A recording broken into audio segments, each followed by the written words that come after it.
Ассалаумағалейкум достар. Мына қасиетті Рамазан айы келіп жетті. Бүгін алғашқы бірінші күні. Алла қаласа Рамазан айында баршаңыздың Аллах сауаптарын нәсіп етсін. Көк айғырды үйірге қосқан болатынбыз. Соның кешкі күтімі туралы түсіретін боламыз видеоролик.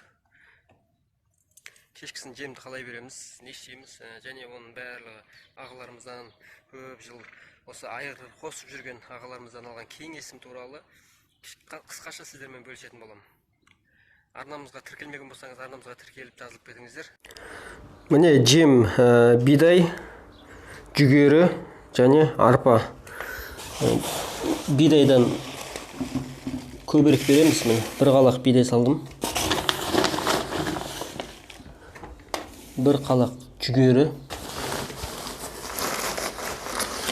Және бір қалақ арпа. Бұған қосымша тағы да бидайдан бір қалақ саламыз. Жалпы міне 4 қалақ салдық. Енді жемнің салмағын қанша кило деген сияқты кейде сұрақтар болып жатады. Міне 3,5 кило екен жем. Жем 3,5 кило шықты. Таразы міне нөл көрсетіп тұр. Көтерген кезде 3,5 кило. Енді бұл жемді құр жем бермейміз. Мен ойдан шығарған нәрсе емес, міне ағаларымыздан осындай кеңестер айтты. Күніге осы жемге 2 жұмыртқаны араластырып берем. 2 жұмыртқаны қабығын үстіп майдалап,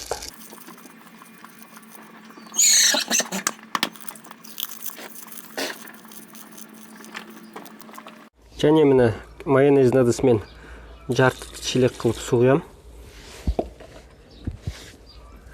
Сөйтіп бұны түелмен араластырып берем жақсылап.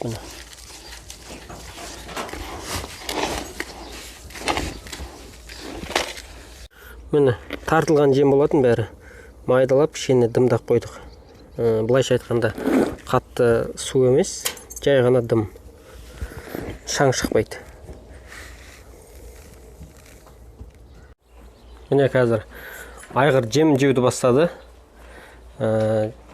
Шөбін ары қарай тартып қоямыз. Өйткені жемді жеп болғаннан кейін қазір шөп тазалап тастадық. Мына бетке басын жеткізбейміз. Жем жеп болғаннан кейін 2 сағат таңастырып қоямыз. Күнделікті осы тірлік қайталанатын болады. Күнде бізде енді үйірде күндіз-түні жайылмайды, тек қана күндіз жайылады. Кешкісін үйге қайтып, барлығы үйге оралады. Осы айғырды үйірге қосқан болатынбыз. Бұл айғырдың алдында қазір 40 шақты қашатын жылқы жүр. Жалпы 60 бас жылқы жүр алдында. Бұл 5 шықты биыл. Үйірге бірінші мәрте түсіп тұр.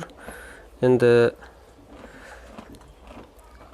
жағдайын етін төмен түсіріп қоймас үшін айғырды осындай кеңес берген болатын. Күнде кешке жем берген соң таңастырып тұру. Соны жасап жатырмыз. Қазір жем жеп болады, 1 сағаттан кейін таңастырып қоятын боламыз. Айғыр енді наурыздың 15-терінен бастап үйірге қосылды. Бүгін міне сәуірдің 24-і болды. 1 айдан асып кетті енді жылқының үйірде жүргеніне. Еті осы қалыппен кірген болатын. Аллаға шүкір, еті түсіп жатқан жоқ.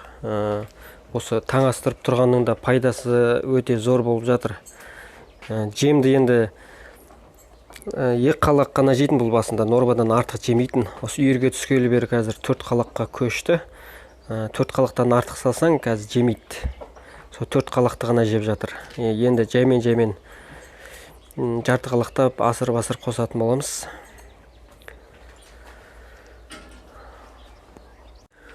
Айғыр жемін жеп болды міне. Енді жемін жеп болған соң осылайынан 2 сағатқа қаңтарып қоямыз. Міне жүген ауыздығын салып 2 сағат жүдіп қаңтарылып тұрады айғыр.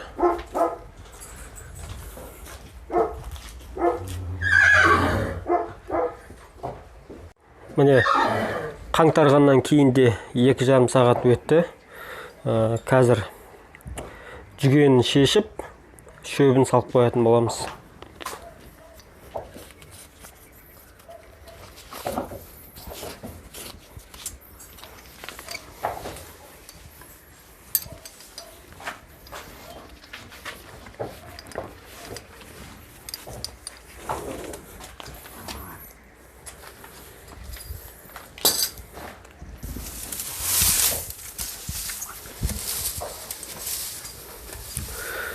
Міне күнделікті осылай қайталап отырамыз бұл процессті. Күнде үйірден айғырды алғанға дейін.